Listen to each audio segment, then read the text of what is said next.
Let's just start. Let's start this shit.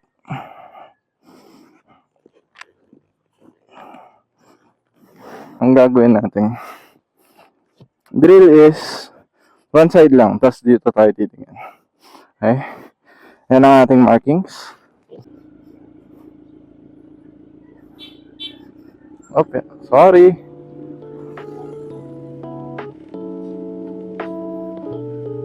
Yes. Yun lang yung medyo pangit dito, no? Kailangan natin maghanap ng next time maghanap tayo. Mas maganda pa. Ayan. Okay, good. Good. Target fixate talaga ako. Okay. Constant checking whenever pupunta tayo sa corner para alam natin. Pagkakantuan lang tayo. Okay, quick glance. Tulad na ito. Yep, that's right. Okay.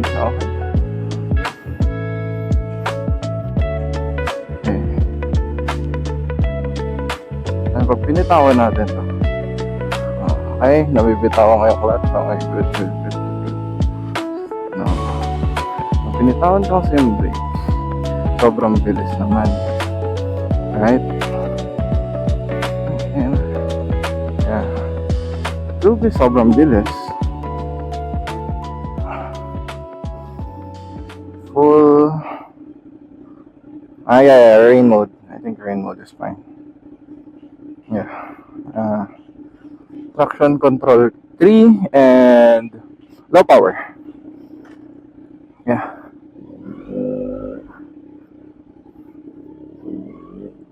So syempre medyo sketchy pa. So na. Right.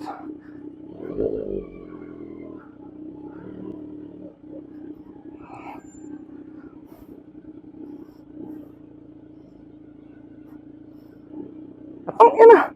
Ba't ang bilis kasi nito eh. Yo, pwede po mga.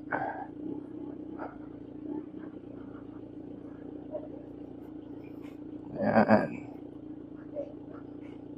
Hindi tayo pwede mag-wide kasi tayo mag-GG pag nag-wide tayo.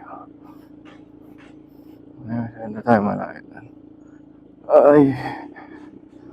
Ang ina na, ang hirap guys. Guys, legit ang hirap pag may kotse sa gilid. Kasi pwede tayo mag-wide din, di ba? Tama. Ayan, tumat. Ang bilis kasi. Bro, akala mo ba naka low power mode ka?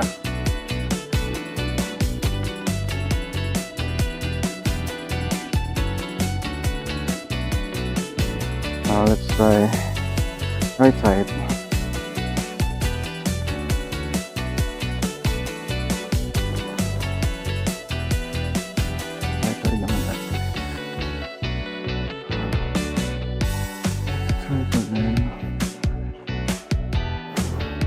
How to balance the bike.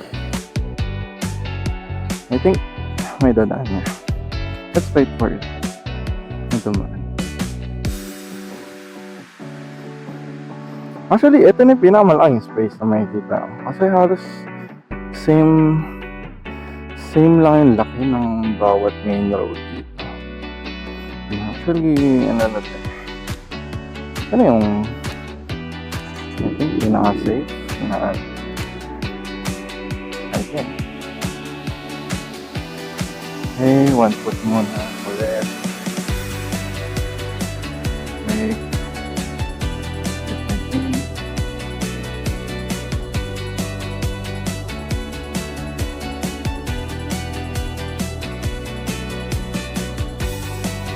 Relax upper body. Yep, that's right. Let's relax upper body, guys.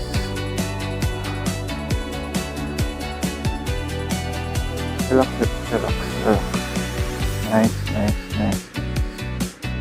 Nice. Good job. Relax it. Relax.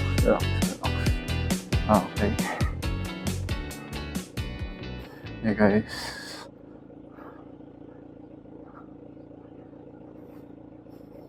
And don't get target fixated somewhere. Dapat dyan lang sa gitna. Okay. Okay. May dadaan. Right. Okay. Clear ang kalsada. Okay, 1 foot again, and then angat natin. Okay, good job. Slowly releasing the clutch. Okay. Now, natatense ang upper body ko. So, relax lang. Okay, release the clutch na. Fully release it na. And, di ko alam kung nakalin ba yung bike or what, pero yeah. But it's okay. What we're practicing here is vision. Right? Quick glance. Quick glance. Quick glance. Okay, glancing through the corner and through the gitna. Okay. I don't want to release the brake though. Okay. Let's slowly releasing the brake.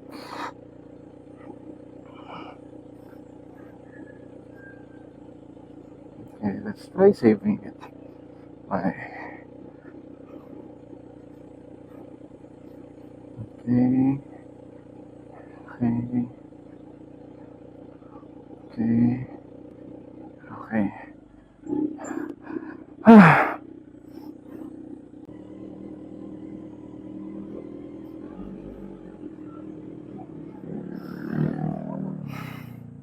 Okay guys. So yeah. I think kung mas malaki lang ang area ko, I think kaya ko mag-practice ng drills. No, since limited lang yung area natin. Hindi ako makapag-practice ng ayos. Kasi, hindi pa kasi ako yung skilled sobra to the point na kaya ko makapag-knee drag dito. Diba? Like, dude, it takes skills, a lot of skills to do that. Lalo na sa ganitong kalit na space. So, last na siguro. Yeah, let's try. Okay.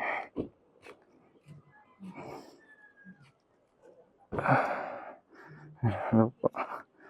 I think you guys are probably wondering why am I doing this. It's not for clout, guys. It's for me. It's for myself, you know.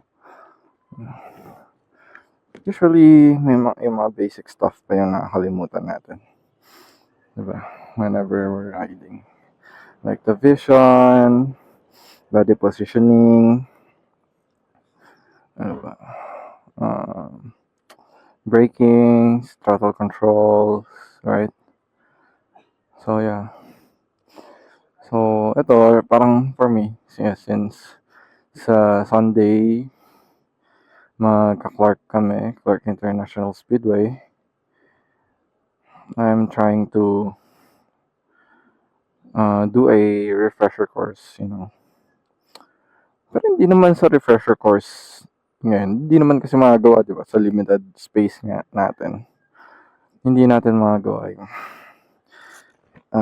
pinaka-tamang or pinaka-proper way of doing the refresher course, you know. So, yeah.